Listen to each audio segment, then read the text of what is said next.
Södra Sandby, a village in the south of Sweden.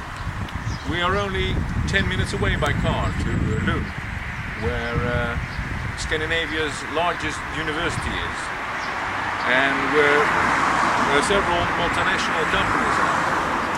And we're only 45 minutes away to the Öresund bridge, where you can go to Denmark. And we are only 1 hour or so away to the ferry to Poland and Germany. But then Södra Sandby is, in spite of its international position on the map, very Swedish. Or at least everything seems to be very Swedish. The shopping center of Södra Sandby is almost entirely dominated by Swedish shops with Swedish personnel. The few who aren't Swedish talk and are expected to talk and behave just as normal Swedes.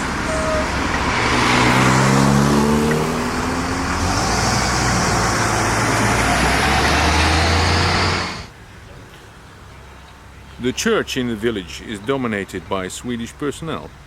Maybe therefore it is called Svenska kyrkan, which literally means the Swedish church.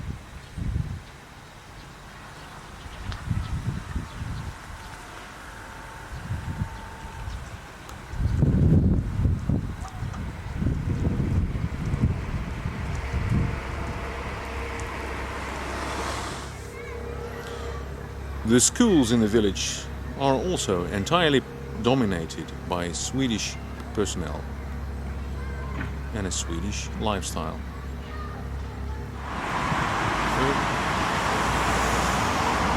And the clubs, the floorball club, the cycle club, of which many have their board and activities here in the house, the Biahuset, are overwhelmingly Swedish.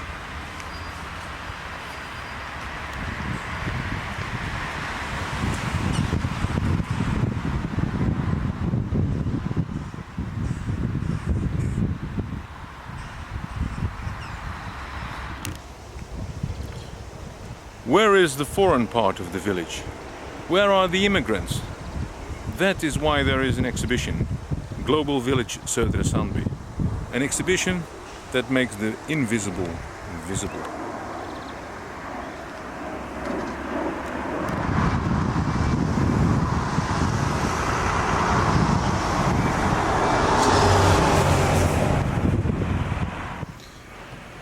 Here inside the public library, the exhibition begins with a glocal signpost that shows that there live not only Swedes in the village, but also quite a few immigrants. People with knowledge and experience from different countries. Look, Ho Chi Minh City, only 500 meters away. There lives or works someone from Vietnam. And 1,000 meters away are people from Italy. And 800 meters away from Norway, and so on.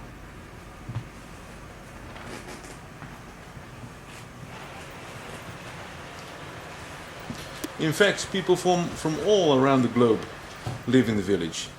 And even if they are only 8% of the total population, they exist and are alive and kicking. Of course, this signpost and exhibition isn't only about immigrants. There are also many Swedes who are interested of foreigners and foreign cultures, who even live with them.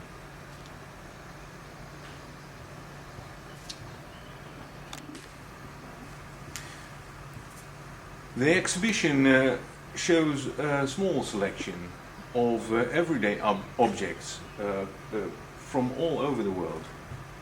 They are collected by both Swedes and immigrants from the village. So that is why it is called Global Village. It's both Swedes and immigrants who work together in global society, so to say. And the objects can make people wonder, what is it about? They can shake your preconceptions. For instance, here we have a Norwegian bottle of mustard.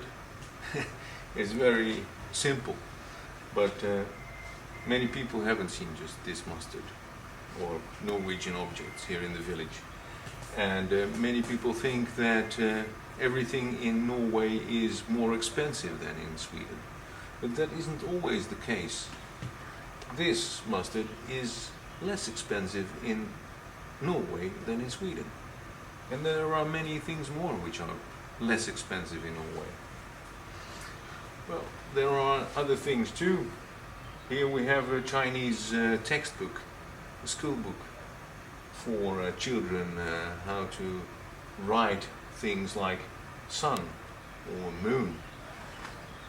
And here it stands in Chinese: when the sun is shining, then all the grass and the flowers are smiling. That's quite cute, I think. But then again, this Chinese textbook is something that people here in the village didn't know that it existed here in the village, and that it is used very regularly by Chinese children. Well, then we have here we have clothes from Guatemala, and these are also normal clothes worn by normal people. 80% of the population in Guatemala wear these kind of clothes. And the woman from Guatemala who has lent them out to the exhibition she is thrilled by these kind of clothes because they remind her of her own country. They are the link to her country. And it's not so surprising that foreign people have these things with them. It's the same as when Swedish people take to when they live abroad, when they take with them Kalles caviar or inlagt sill. It's a special Swedish thing. They can't live, things they can't live without. Well, then we have another object I can show.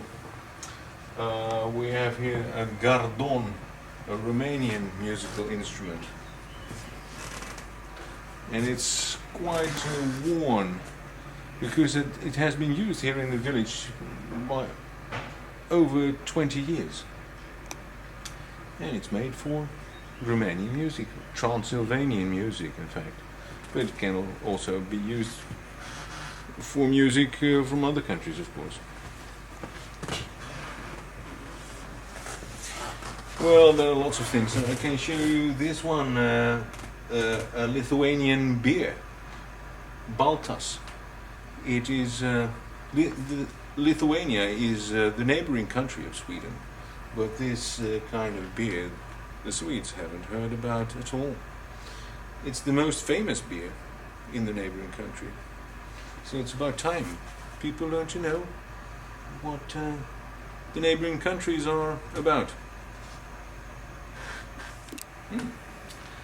And here we have, for example, an Italian magazine. And of course there live Italians here in the village, and they want to read their own magazine. They take them from their own country. But not only that, there are Swedish people too, who like to read the Italian language or want to know what is going on in Italy or in other countries and how the Italians write about it. Well, I want to conclude with some objects here. It's 3 TV and radio guides from Holland, and they show something that is quite unique there, and which you definitely don't have in Sweden. In Holland, there's a special system. There, on TV and radio, Catholics, Protestants, liberals, evangelists, and so on, many others, are allowed to make their own TV and radio programs. So every radio and TV program is subjective, and it is made out of a religious or ideological point of view. And these people also they publish magazines from their own religion, or out of their own religion or ideology. So here is a Protestant, and there's a liberal, and there's a Catholic magazine. It's all in the name of democracy and the freedom of expression.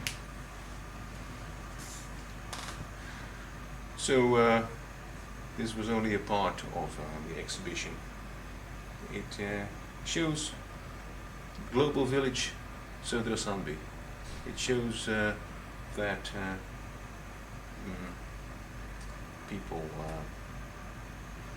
people can live together and work together. And this is only a small start of showing that people from all over the world can live in a small village. My name is Frank van der Meer.